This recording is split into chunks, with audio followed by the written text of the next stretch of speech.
Assalamu alaikum students, my name is Asharu and I am your physics teacher. Welcome to the online lectures of Real Scholars College. This lecture is for class 2nd year. Now we are starting our chapter 16 Physics of Solid. आपके course में जो है ना reduce syllabus में वो topics जो हैं वो सिर्फ दो इंक्लूड हैं 16.5 एनर्जी बैंड थ्योरी और 16.6 सुपर कंडक्टर्स। तो एनर्जी बैंड थ्योरी आज हम डिस्कस करते हैं, फिर सुपर कंडक्टर्स को नेक्स्ट लेक्चर में देखते हैं। एनर्जी बैंड थ्योरी ये आपकी क्या कहती है कि आपने फॉर एग्जांपल ये पढ़ रखा है कि जो एटम्स होते हैं आपके, उनके आउटर मोस्ट शेल में जो इलेक्ट्रॉन्स होते हैं वो सम स्पेसिफिक एनर्जी लेवल्स में रिवॉल्व करते हैं अराउंड द न्यूक्लियस। ठीक है, आपने ये पढ़ा है। लेकिन 1927 में आपके पास वॉल्टर हिटलर और फ्रिट्ज लंदन ने कुछ ऑब्जर्वेशंस की, जिसकी बेस पे ये पता लगा कि जब एटम्स दो एटम्स डिफरेंट एटम्स आपस में बॉन्ड बनाते हैं तो होता क्या है, एक एटम दूसरे नेबरिंग एटम के न्यूक्लियस को उसको इलेक्ट्रॉन को भी अपनी तरफ अट्रैक्ट करता है। ठीक है, यानी हर नेबरिंग एटम अपने आसपास के हर तरफ के नेबरिंग एटम के इलेक्ट्रॉन्स को भी अट्रैक्ट करता है अपने न्यूक्लियस से। ठीक है, यानी एटम का अपना न्यूक्लियस भी उसके इलेक्ट्रॉन्स को अट्रैक्ट कर रहा है, ये भी इसको अट्रैक्ट कर रहा है और ये भी इसको अट्रैक्ट कर रहा है। ठीक है, और इसी तरह ये इसके इलेक्ट्रॉन को भी अट्रैक्ट कर रहा है और यही इस इलेक्ट्रॉन को भी अट्रैक्ट करेगा अपनी तरफ।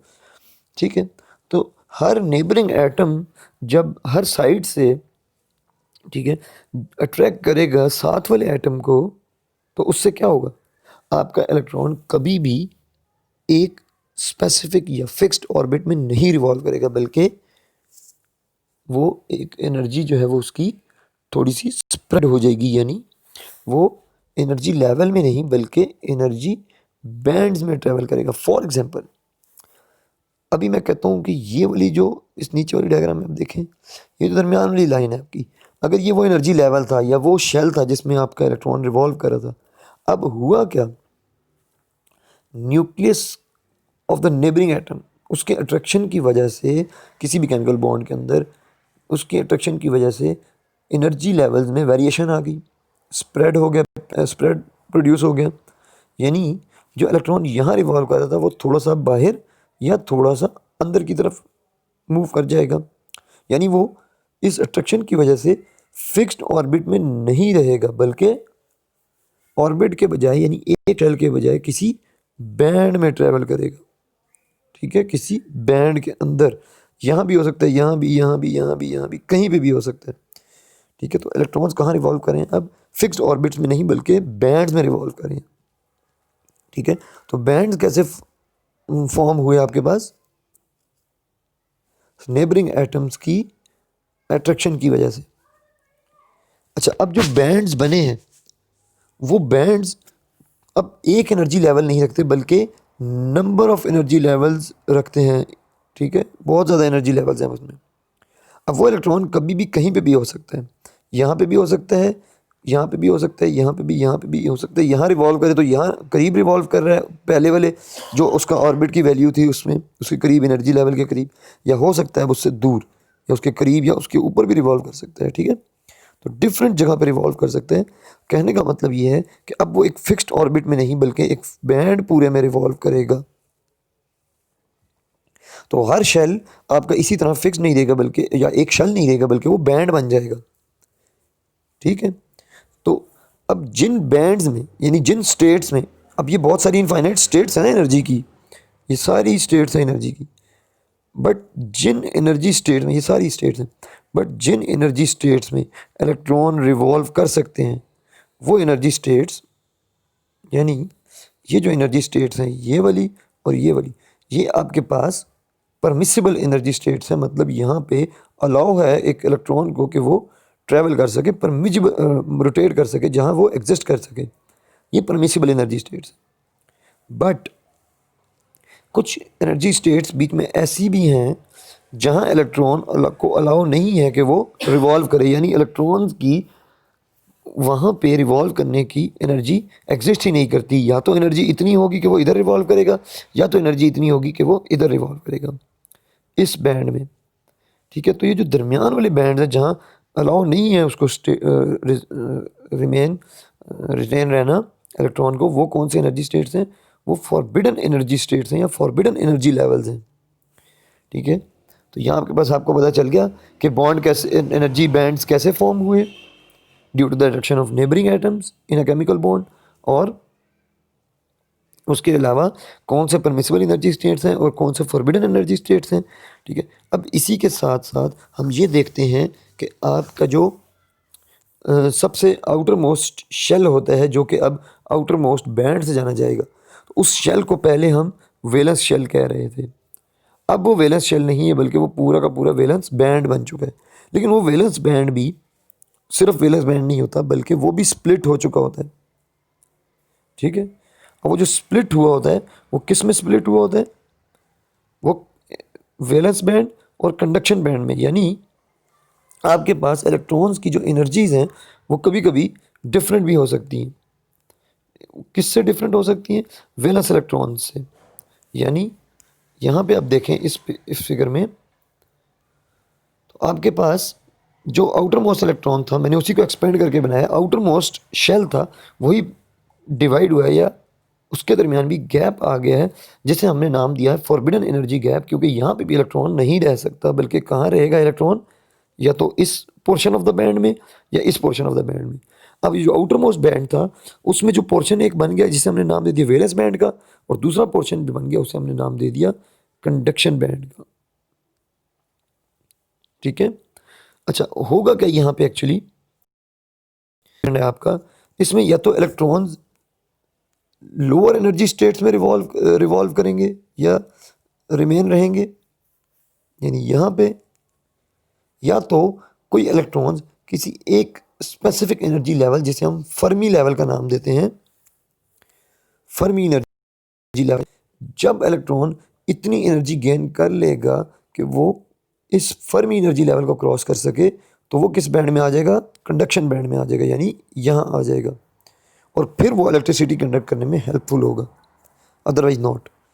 ठीक है, तो यहाँ पे आप देख सकते हैं कि जो आपका आउटर मोस्ट बैंड है वो वेलेंस बैंड और कंडक्शन बैंड में डिवाइड हो गया, और ये दरमियान में गैप आ गया, उसे हमने नाम दे दिया फॉरबिडन एनर्जी गैप।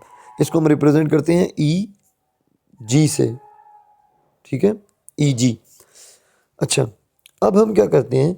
अब हम डिफरेंट मटेरियल्स, यानी सॉलिड, उसमें कंडक्टर्स, सेमीकंडक्टर्स और इंसुलेटर्स में ये देखेंगे कि एनर्जी बैंड गैप्स किस तरह के होते हैं, कितने होते हैं, और उसमें इलेक्ट्रॉन्स कैसे उसके अक्रॉस ट्रैवल कर सकते हैं। आपने चाहना ये है आपके एटम ने कि वो अपने आउटर मोस्ट वैलेंस बैंड के अंदर मौजूद इलेक्ट्रॉन्स को उठाकर कंडक्शन बैंड में भेजे और ज़्यादा से ज़्यादा इलेक्ट्रिसिटी कंडक्ट करवाए। तो आप तभी उस मटेरियल को कंडक्टर का नाम देंगे, जब ज़्यादा से ज़्यादा इलेक्ट्रॉन उसके कंडक्शन बैंड में एग्जिस्ट करेंगे। ठीक है, बट इंसुलेटर क्या होगा? जिसमें कंडक्शन बैंड में कोई इलेक्ट्रॉन्स नहीं होंगे, एम्प्टी होगा। अब होता ये है कि आपके पास जो बैंड्स के दरमियान, ये जो वैलेंस बैंड और आपका कंडक्शन बैंड है, इनके दरमियान जो एनर्जी गैप्स हैं वो डिफरेंट होते हैं कंडक्टर्स में, इंसुलेटर्स में और सेमी कंडक्टर्स में। वो कितने होते हैं? अगर हम कंडक्टर्स की बात करें तो कंडक्टर्स के अंदर आपके पास जो बैंड्स हैं, कंडक्शन बैंड और वैलेंस बैंड, उनके दरमियान कोई बैंड गैप नहीं होता, बल्कि वो एक दूसरे के ऊपर ओवरलैप हुए होते हैं। आप ये देखें, यहाँ से यहाँ तक वैलेंस बैंड है, ये वैलेंस बैंड का अपर एज है, और कंडक्शन बैंड यहाँ से यहाँ तक है, ये कंडक्शन बैंड का लो बैंड है। ईसी जैसे मैंने लिखा है, ये एनर्जी ऑफ कंडक्शन बैंड है ईसी, और ईवी जैसे मैंने लिखा है वो एनर्जी ऑफ वैलेंस बैंड है। यानी maximum energy of valence band यहाँ तक है, और lowest energy of conduction band जो है वो उसके अंदर मर्ज हुई है। इसका मतलब ये कि दोनों ओवरलैप हुए हैं, ये इनका ओवरलैपिंग एरिया है सारा। ठीक है, और ये जो बीच में फर्मी लेवल है, इसका क्या मतलब है कि जब भी कोई इलेक्ट्रॉन जो कि वैलेंस बैंड में मौजूद है वो इतनी एनर्जी गेन कर लेगा कि जो फर्मी लेवल या फर्मी एनर्जी से ज़्यादा होगी, तो उसे हम कहेंगे कि वो कंडक्शन बैंड में जाने की सलाहियत रखता है और करंट को फ्लो करवाने की मदद देगा, के लिए मदद देगा।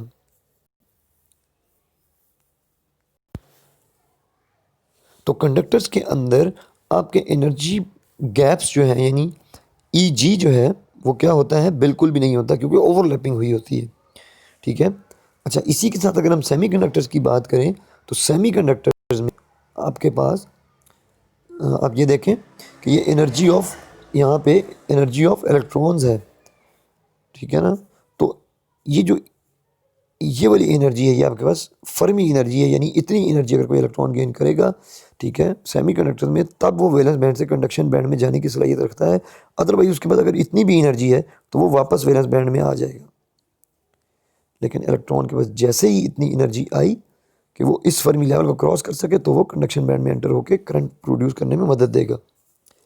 एनीवेज, सेमीकंडक्टर्स के अंदर बैंड गैप्स कितने हैं आपके पास, ये ईजी देख रहे हैं, थोड़ा सा आपको नज़र आ रहा है, ये कितना है, यहाँ से यहाँ तक highest end of the valence band यानी एनर्जी ऑफ वैलेंस बैंड से लेकर lowest energy of conduction band तक, ये आपके पास क्या है, ईजी, एनर्जी डिफरेंस या एनर्जी गैप, बैंड गैप। ठीक है। ये कितना होता है, ये आपके पास सेमीकंडक्टर्स में लेस देन 3 इलेक्ट्रॉन वोल्ट्स होता है। अब आपने 1 इलेक्ट्रॉन वोल्ट पढ़ा था, 1.6 इंटू 10⁻⁻19 जॉल्स के बराबर था। तो वैलेंस बैंड के, तो सेमीकंडक्टर्स के अंदर जो गैप्स होते हैं एनर्जी के, वो कितने होते हैं, लेस देन 3 इलेक्ट्रॉन वोल्ट्स होते हैं। यानी अगर कोई इलेक्ट्रॉन यहाँ पे भी लाई करता है, ठीक है, सॉरी, यहाँ पे भी लाई करता है कोई इलेक्ट्रॉन, यहाँ से लेकर यहाँ तक, तो उसको कितनी मैक्सिमम एनर्जी चाहिए होगी कंडक्शन बैंड में जाने के लिए, 3 इलेक्ट्रॉन वोल्ट्स। बट अगर यहाँ पे हुआ कोई इलेक्ट्रॉन, अगर यहाँ पे हुआ जो क्या फर्मी लेवल के करीब है या कंडक्शन बैंड के करीब है, तो उसको 3 इलेक्ट्रॉन वोल्ट से कम चाहिए होगी। ठीक है। या आप इस तरह कहें कि जब इलेक्ट्रॉन यहाँ पे आएगा तब उसको 3 इलेक्ट्रॉन वोल्ट एनर्जी चाहिए यहाँ तक पहुँचने के लिए। यानी ये एनर्जी गैप, सॉरी, ये एनर्जी गैप, यस, ये एनर्जी गैप 3 इलेक्ट्रॉन वोल्ट का। तो यहाँ से मौजूद इलेक्ट्रॉन को यहाँ तक जाने के लिए 3 इलेक्ट्रॉन वोल्ट्स चाहिए मैक्सिमम। ठीक है। अच्छा, ये सेमीकंडक्टर्स में एनर्जी गैप्स थे। और अगर हम बात करें इंसुलेटर्स की, तो यहाँ पे एनर्जी बैंड गैप्स बहुत ज़्यादा होते हैं। यानी वैलेंस बैंड में मौजूद इलेक्ट्रॉन्स कंडक्शन बैंड में जाने के लिए उनको बहुत ज़्यादा एनर्जी रिक्वायर्ड होती है। अब मोस्टली क्या होता है, यानी 3 इलेक्ट्रॉन वोल्ट से ज़्यादा एनर्जी रिक्वायर्ड है, बहुत ज़्यादा। मोस्टली क्या होता है आपके पास, कंडक्टर के अंदर, यानी जो कंडक्टर्स होते हैं जो करंट को फ्लो करवाते हैं इजीली, उनके अंदर इवन वाइब्रेशन से भी, जिसे आप थर्मल एक्साइटेशन कहते हैं, small thermal excitation, even vibration से भी उनको इतनी एनर्जी मिल जाती है कि वो वैलेंस से उठ के कंडक्शन में चले जाएं, because their bands are overlapped with each other. ठीक है। यानी एनर्जी ना भी मिले तो वो जा सकते हैं। बट सेमीकंडक्टर्स में हम खुद कोई एक्सटर्नल सोर्स दे के हम इतनी एनर्जी बआसानी दे सकते हैं इलेक्ट्रॉन्स को कि वो वैलेंस से कंडक्शन बैंड में जा सकें। बट 3 इलेक्ट्रॉन वोल्ट से ज़्यादा, यानी इंसुलेटर्स के अंदर एक तो थर्मल एक्साइटेशंस जो हैं आपके पास, यानी वाइब्रेशनल एक्साइटेशन जो है थर्मल, वो आपके पास किसके बराबर हैं, के टी के। और जो कि एक थर्मल एक्साइटेशन कितनी होती है, ऑलमोस्ट 0.025 इलेक्ट्रॉन वोल्ट, जो कि बहुत ही कम है। तो वो 3 इलेक्ट्रॉन वोल्ट तक भी पहुंचना उसके लिए बहुत मुश्किल है, यानी इतनी ज़्यादा एक्साइटेशन नहीं दे सकते हम, या नहीं मिल पाती इलेक्ट्रॉन्स को, तो वो भी उसके लिए बहुत ज़्यादा है। But more than 3 electron volt वो तो इम्पॉसिबल है। ठीक है। तो thermal excitation are not enough कि इंसुलेटर्स में जो इलेक्ट्रॉन्स हैं वो वैलेंस बैंड से उनके कंडक्शन में चले जाएं, because energy gaps are far more greater, बहुत ज़्यादा है उससे। ठीक है। ओके, नाउ अब हम देखते हैं कि यहाँ पे कंडक्टर्स में और सेमीकंडक्टर्स और इंसुलेटर्स में जो आपके इलेक्ट्रॉन्स हैं वैलेंस और कंडक्शन बैंड में, वो कितने होते हैं। तो एट रूम टेम्परेचर आपके पास 10⁻29 इलेक्ट्रॉन्स मौजूद होते हैं, 10⁻29 electrons 1 metre cube of the volume में, किसी भी कंडक्शन बैंड के अंदर। ठीक है। यानी बहुत ज़्यादा। क्यों? क्योंकि आपके पास शेल्स क्या हुए हैं, ओवरलैप्ड हुए हुए हैं। और सेमीकंडक्टर्स में आपके पास रूम टेम्परेचर 10⁻21 इलेक्ट्रॉन्स मौजूद होते हैं पर मीटर क्यूब, कंडक्शन बैंड के अंदर जो कि करंट को फ्लो करवा रहे होते हैं, ठीक है। और इसके अंदर आपके पास इंसुलेटर्स के अंदर आपकी कंडक्शन बैंड एम्प्टी होता है, कोई इलेक्ट्रॉन मौजूद नहीं होता जो कि करंट फ्लो करवा सके, इसीलिए इंसुलेटर कहा जा रहा है, इसको नॉन कंडक्टर कहा जा रहा है। अगर हम इसी और किसी एक और तरीके से देखें तो आपके पास जो कंडक्टर्स हैं उसमें almost completely filled conduction band होते हैं और almost completely empty valence bands होते हैं। और आपके पास सेमीकंडक्टर्स में पार्शियली फिल्ड वैलेंस बॉन्ड और पार्शियली फिल्ड कंडक्शन बॉन्ड होंगे, पार्शियली, ठीक है, हाफ हाफ, ऑलमोस्ट आप कह सकते हैं, ऑलमोस्ट हाफ। और वो डिपेंड करता है हम किस तरह उनको इंक्रीज़ भी करवा सकते हैं बहुत सारी कंडीशंस के साथ। इसी तरह आपकी इंसुलेटर्स में अगर हम आएँ तो आपके पास एम्प्टी कंडक्शन बैंड है, खाली बिल्कुल, और कंप्लीटली फिल्ड वैलेंस बैंड है आपके पास, ठीक है। इलेक्ट्रॉन के पास इतनी एनर्जी ही नहीं होती कि वो जा सकें कंडक्शन बैंड में और इलेक्ट्रिसिटी को कंडक्ट करवा सकें, ठीक है। मैक्सिमम भी कोई इलेक्ट्रॉन अगर जाएगा आपके पास, कोई काफ़ी एक्साइटेशन देगा तो यहाँ तक जाएगा, बट वो फर्मी एनर्जी तक नहीं पहुँच सकेगा, तो इसलिए वो वापस कंडक्शन बैंड में आ जाएगा, और सॉरी वैलेंस बैंड में आ जाएगा। अच्छा, अब बात करते हैं थोड़ी सी एग्जांपल्स की इनकी। तो एग्जांपल्स में आपके पास, आपको पता है कंडक्टर्स में आपके पास जो मोस्टली मेटल्स हैं, कॉपर आयरन, ठीक है, ये आपके पास क्या है, कॉपर आयरन जिंक स्टील, ये आपके पास कंडक्टर्स हैं जिनमें विदाउट किसी external aid just electric field इनके क्रॉस आप दें, पोटेंशियल डिफरेंस प्रोवाइड करें तो करंट फ्लो होना शुरू हो जाएगा। लेकिन सेमीकंडक्टर्स में आपके पास 7 सेमीकंडक्टर्स हैं, जिसमें से जो एक सेमीकंडक्टर है वो मोस्टली यूज़ किया जाए वो सिलिकॉन है। सिलिकॉन और जर्मेनियम ये जो है मोस्टली यूज़ हो रहे थे, बट जर्मेनियम अब नहीं यूज़ हो रहा, अब सिलिकॉन ही यूज़ हो रहा है। अच्छा, तो ये 7 सेमीकंडक्टर्स हैं आपके पास जिनको आप यूज़ कर सकते हैं अपनी डेली लाइफ में, और ये इनके बैंड गैप्स जो हैं वो लेस दैन 3 इलेक्ट्रॉन वोल्ट्स होते हैं। Selenium and tellurium, tin, sulphur, germanium, silicon, carbon, okay. और अगर बात की जाए इंसुलेटर्स की तो वो आपको पता है वुड, रबर, प्लास्टिक, ये सब आपके पास इंसुलेटर्स हैं जिनके क्रॉस करंट फ्लो नहीं होता। ओके, तो आपने अब 252 पेज नंबर से लेकर 254 पेज नंबर तक आपने रीड करना है, और इसके बाद नेक्स्ट जो है सुपर कंडक्टर्स वो हम नेक्स्ट में डिस्कस करेंगे इंशाल्लाह। तब तक के लिए अपना ख्याल रखें और बुक से लाजमी रीड करें। अल्लाह हाफिज़।